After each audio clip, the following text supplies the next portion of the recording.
cette COP est une COP qui, contrairement à ce qu'on dit, est importante. Il y a un certain nombre de gens qui disent qu'elle n'est pas importante parce que d'abord c'est une COP qui se passe en Afrique et donc c'est un continent important, non pas par la quantité de CO2 qu'il émet, 4% seulement pour le continent, mais plus si on compte l'ensemble des gaz à effet de serre parce qu'il émet notamment pas mal de méthane, de CH4, mais qui est important pour faire en sorte que ces pays se sentent impliqués dans ce processus. Et jusqu'à présent, ils étaient peut-être moins impliqués que d'autres pays ou que d'autres continents.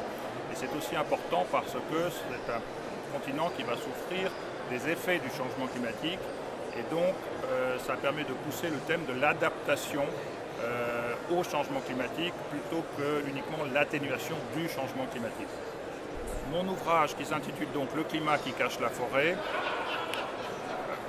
cherche en gros à montrer deux choses. D'une part que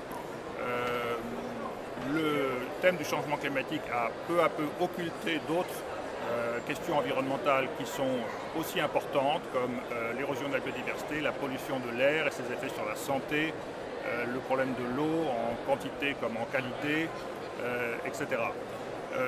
Et que résoudre le seul problème du changement climatique ne permettra pas de résoudre ces problèmes-là qui sont souvent causés par d'autres facteurs.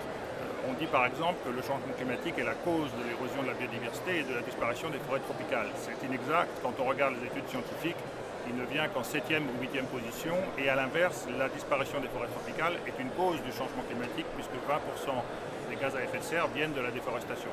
Donc il ne faut pas que ce thème qui monte en puissance occulte les autres et les solutions spécifiques et les budgets spécifiques qu'il faut mettre en place pour résoudre ces autres problèmes de façon parallèle.